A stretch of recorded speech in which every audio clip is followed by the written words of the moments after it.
Halo para penggemar dan pecinta fisika, pada video kali ini saya akan bahas soal-soal yang berkaitan dengan Saintek seleksi mandiri UNER ya. Ini untuk persiapan tes masuk UNER. Nomor 1, balok terletak pada pasak yang bergerak mendatar dengan percepatan tertentu. Percepatan gravitasi setempat 10 meter per sekon kuadrat dan abaikan gesekan antar permukaan benda. Berapakah percepatan sistem pasak balok pada arah mendatar agar balok tetap diam relatif terhadap pasak? Oke, kita bahas ya. Nah, caranya kita uraikan dulu percepatan pasak yang ke arah mendatar ini menjadi A cos 45 dan A sin 45. Ini sudutnya 45 ya, jadi kita uraikan seperti ini. Terus kemudian kita tahu bahwa balok ini mendapat percepatan gravitasi yang arahnya ke bawah. Nah, kita uraikan juga percepatan ini, kita uraikan sejajar pasak, sejajar permukaan pasak dengan yang tegak lurus ya. Jadi kita uraikan seperti ini menjadi G cos 45 dan G sin 45. Ini sudutnya 45, ini juga 45 ya, sama. Oke. Nah, agar balok diam relatif terhadap pasak pada saat sistem bergerak, maka harus berlaku begini. A cos 45 derajat itu harus sama dengan G sin 45 ya. Harus sama. Jadi karena cos 45 dengan sin 45 itu sama, berarti A sama dengan G. Nah, karena G-nya 10, berarti A-nya sama dengan 10 meter per sekon kuadrat. Jadi jawaban yang tepat adalah E. Nomor 2, balok pada dasar bidang miring kasar dengan koefisien gesek kinetik 0,5 diberi kecepatan awal 10 meter per sekon seperti tampak pada gambar. Balok tersebut kemudian bergerak pada bidang miring dan akhirnya berhenti. Jarak maksimum yang dapat dicapai balok adalah berapa? Oke. Nah, kita bahas ya. Anggaplah balok mula-mula bergerak dari titik A ini ya, diberi kecepatan 10 meter per sekon. Dia naik, terus kemudian berhenti di titik B misalkan ya. Nah, ketinggiannya H. Nah, sudut kemiringan bidang ini adalah 37 derajat. Dia menempuh jarak maksimum S ya. Nah, S itu yang ditanyakan. Soal ini bisa kita selesaikan dengan mudah dengan menggunakan konsep energi. Jadi lihatlah gerakan dari A ke B, maka energi total di A itu pasti sama dengan energi total di B. Nah, energi total di A itu cuma energi kinetik ya. Jadi energi kinetik aja, jadi setengah MVA kuadrat. Nah, energi total itu yang saya maksud adalah gabungan antara energi mekanik dengan energi luar. Energi luar itu bisa energi potensial pegas, bisa energi gesekan, dan sebagainya. Kalau energi mekanik, jumlah antara EK dengan EP. Jadi kalau begitu energi total di A itu cuma energi kinetik yang ada, yang lain tidak ada ya. Kalau di B dia berhenti berarti EK-nya habis, berubah menjadi energi potensial dan energi gesekan karena dia pernah menggesek. Ini kasar bidangnya ya. Jadi kalau begitu ada MGH di titik B, terus kemudian pernah menggesek berarti ada energi gesekan FK dikalikan S. Nah, terus kemudian saya uraikan FK-nya itu adalah mu K kali N. Kemudian hanya saya uraikan S sin theta ya. H itu S sin theta kan.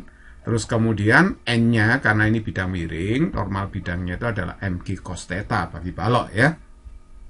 M-nya ini saya coret karena di setiap suku ada M-nya. Terus kemudian saya masukkan bilangannya VA 10 yaitu VO. Kemudian G-nya 10 sin theta sin 37. Bisa masukkan mu K 0,5, G-nya 10 cos theta cos 37, S-nya ditanyakan. Nah, tinggal ngitung aja nih 50, 10, S, sin 37 0,6, 0,5 kali 10, 0,8, cos 37 kali S. Jadi 50 sama dengan 6S plus 4S.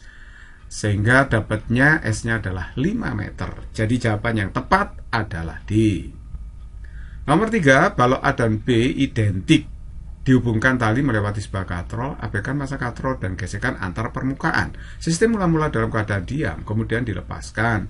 Pada saat T2 sekon dari keadaan diam, balok B menempuh jarak berapa? Oke, kita bahas ya. Saya gambar dulu gaya-gaya yang bekerja pada masing-masing balok. Di sini ada MG, ya masanya sama ya, M, karena ini identik baloknya. Jadi MG kita uraikan, yaitu menjadi MG sin 37. Di sini MG cos ya, tapi tidak saya tulis karena tidak penting ya. Terus kemudian di sini ini kita uraikan sejajar bidang gayanya MG sin 53, di sini adalah MG cos ya. Nah, ini ada gaya normal tidak saya gambar, ada tegangan tali juga tapi tidak saya gambar, tidak penting.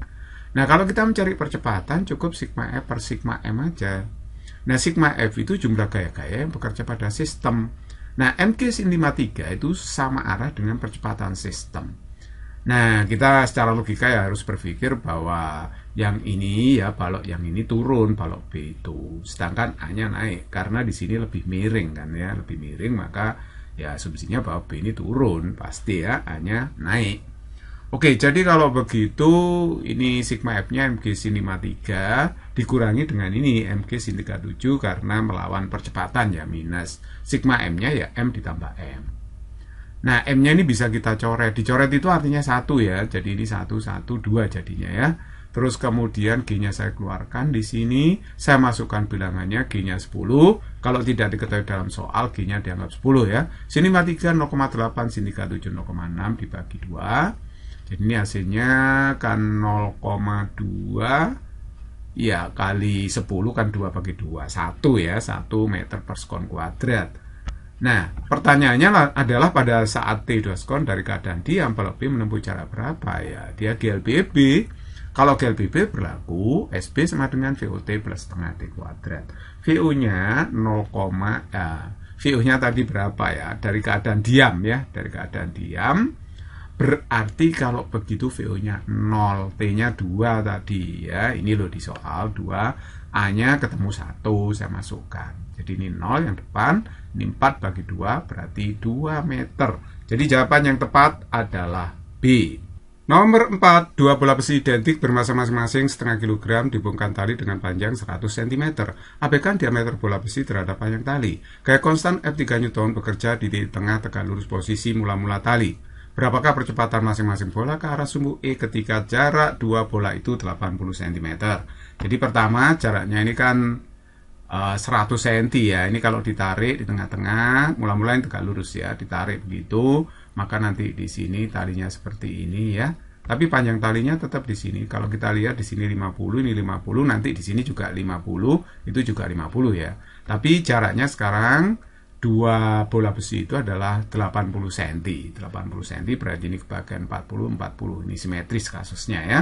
Ini sudah saya gambar tegangan tali TT seperti ini. Terus kemudian ini 50 cm, nanti ini 30 ya, 30 cm. Sudut tetanya saya ambil di sini. Nah, sumbu X-nya yang horizontal, sumbu Y-nya yang vertikal. Nah, jadi ketika ditarik pas posisi seperti ini, berapa percepatan bola ke arah sumbu X. Nah, ini sangat mudah sekali sebenarnya soal ini. Sekarang tinjau titik A ya. Titik A itu adalah titik tidak memiliki massa, makanya sigma F 0. M kali A, M-nya 0, 0 jadinya ya. Sigma FY itu berarti F ya, F dikurangi, ini kan ada komponen gaya tegangan tali yang ke arah sumbu Y ya. Jadi ini T cos theta, di sini juga T cos theta. Jadi double 2T cos theta akhirnya. F min 2T cos theta sama dengan 0. Berarti F-nya sama dengan 2T cos theta. T-nya F per 2 cos theta. Saya sebut persamaan 1.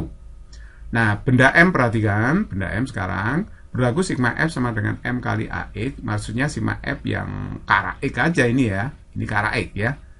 Karena percepatannya ke arah X. Jadi yang ke arah X pada M itu ya proyeksi ini ke sumbu X-nya gitu kan ya. Jadi kalau di sini ke sumbu Y-nya kan T cos, kalau ke sumbu X-nya berarti T sin ini ya. Jadi sigma F-nya adalah T sin theta sama dengan M kali AX. Nah, ini saya sebut persamaan 2, lalu saya substitusikan persamaan 1 ke persamaan 2. Jadi F per 2 cos theta kali sin theta sama dengan M kali AX.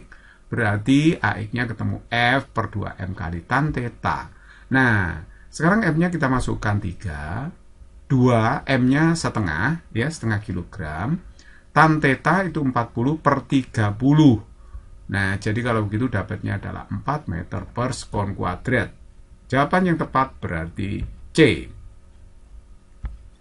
Nomor 5, sebuah balok M 1,5 kg bergerak mendatar pada bidang licin ke arah sumbu X positif. Pada saat tepat melewati pangkal koordinat, mendapat gaya konstan ke arah sumbu Y positif sebesar 3 Newton. Pada T2 sekon, setelah mendapat gaya kecepatannya menjadi 5 meter per sekon. Posisi balok pada saat ini adalah di mana? Oke, jadi ini pangkal koordinat ya di sini. Jadi dia bergerak ke sumbu X, kemudian kena gaya ke sumbu Y. Nah, pada T2 sekon, dia memiliki kecepatan 5 meter per sekon. Oke, kita cari dulu percepatan yang ke arah Y, karena ada gaya di sini, ada percepatan. Jadi gaya ke arah sumbu Y itu hanya F aja kan, ya toh? Hanya F ke arah sumbu Y, F-nya itu. Jadi F sama dengan M kali AY, F-nya 3, M-nya 1,5 kali AY, AY-nya berarti ketemu 2 meter per sekon kuadrat. Nah, kita bisa mencari VY-nya. VY pada T ini ya, T2 sekon. VY, VOY plus AY kali T. VOY-nya 0 di sini, karena benda bergerak ke arah sumbu X mula-mulanya. Jadi VOY 0, nah AY-nya 2, T-nya adalah 2, berarti dapatnya adalah 4 meter per sekon. Inilah kecepatan ke arah Y pada T2 sekon. Nah, terus kemudian kita cari Vx-nya. Vx pada T2 sekon tersebut. Jadi, ini V kuadrat, ya kan? Nah, ini sudah diketahui V-nya. Setelah 2 sekon kan kecepatannya 5, ya. 5 kita masukkan. V-nya bisa kita cari, V-nya tadi 4, gitu ya. Jadi, dapatnya adalah 3 meter per sekon. Nah, untuk mencari posisi ke arah X, ya Vx kali T. Vx-nya kan 3, T-nya 2, berarti hasilnya 6 meter. Nah, kalau Y-nya, nah pada ke arah Y ini ada percepatan, ya kan, ada gaya. Jadi GLBB, Y sama dengan VOY kali T plus setengah AY kali T kuadrat.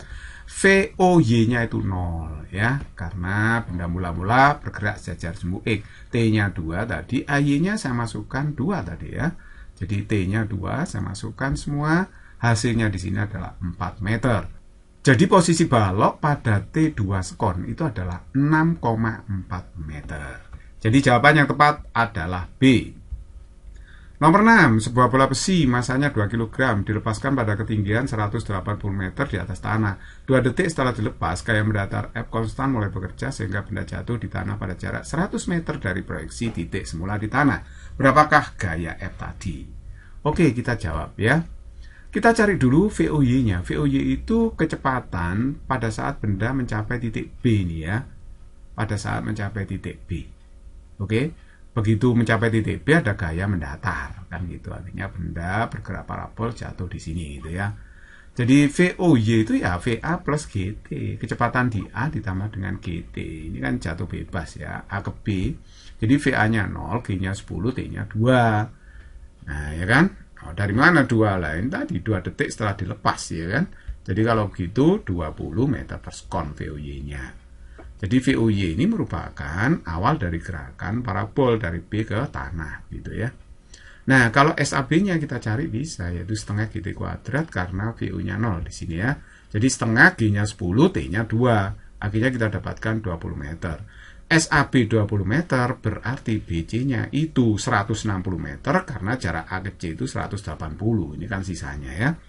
Nah, sekarang berarti benda ini setelah mendapat gaya bergerak parabol dengan ketinggian awal 160 meter. Kita bisa mencari waktu sejak kena gaya hingga mencapai tanah. Nah, waktunya ya pakai ini dong ya. Nah, seperti ini.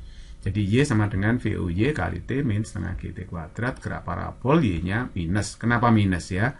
Karena benda ini turun. Karena turun berarti Y-nya kita beri tanda negatif ya. VOY-nya ini juga arahnya turun, jadi minus juga, minus 20. Tadi kan 20 hasilnya, tapi ini kita tulis minus 20. Oke, G-nya 10, seperti itu. Akhirnya kita dapatkan persamaan seperti ini, 5T kuadrat plus 20T min 160 sama dengan 0. Kita sederhanakan jadi T kuadrat plus 4T min 32 sama dengan 0. Kita faktorkan, jadi kita faktorkan seperti ini.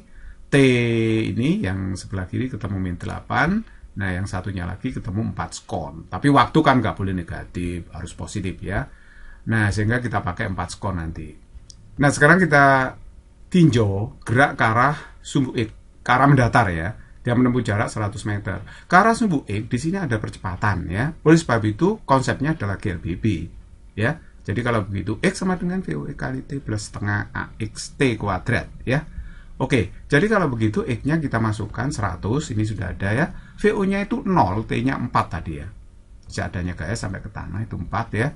Terus setengah AX, T-nya 4, saya masukkan di sini. Jadi kalau begitu ini hasilnya adalah AX sama dengan 100 per 8 atau 25 per 2 meter per sekon kuadrat. Nah, gaya ke arah X, Fx itu sama dengan M kali AX. Fx tidak lain adalah F itu sendiri kan. Jadi kalau begitu F sama dengan M-nya saya kasih 2 di sini. AX-nya kan sudah ketemu 25 per 2. Jadi kalau saya coret 2-nya ketemu 25 Newton. Jadi jawaban yang tepat adalah B. Nomor 7, sebuah benda dilempar miring ke atas dengan sudut elevasi 30 derajat dan kecepatan awal 10 meter per sekon. Berapakah kecepatan awal yang diberikan pada benda kedua yang dilempar dengan sudut elevasi 37 derajat agar mencapai ketinggian yang sama? Ya, kalau saya gambarkan demikian ya.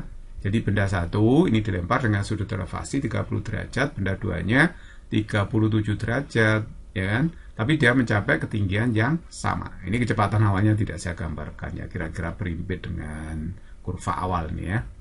Oke, pembahasan hamaknya itu kita bisa cari dengan rumus praktis ini langsung saya.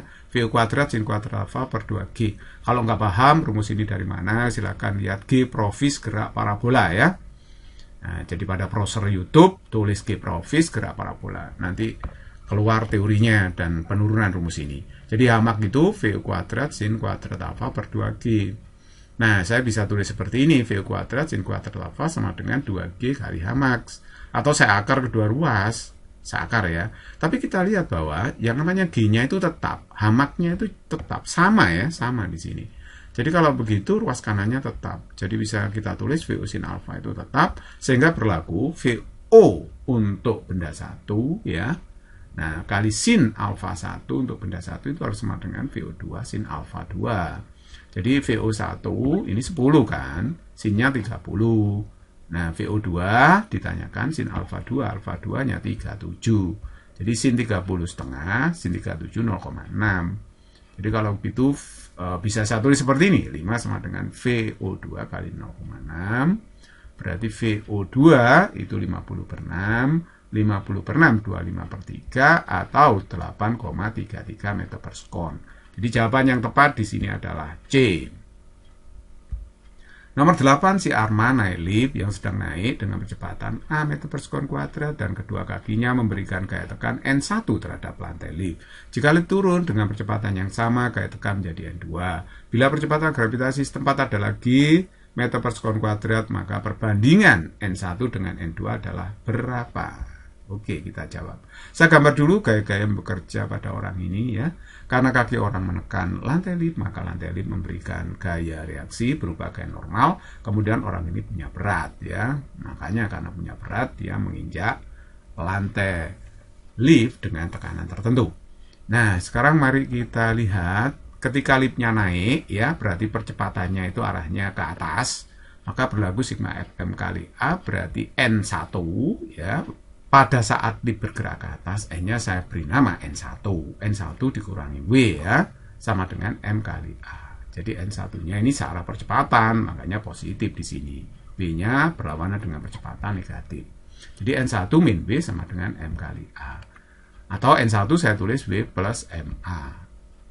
Nah, boleh juga diuraikan W itu M kali G.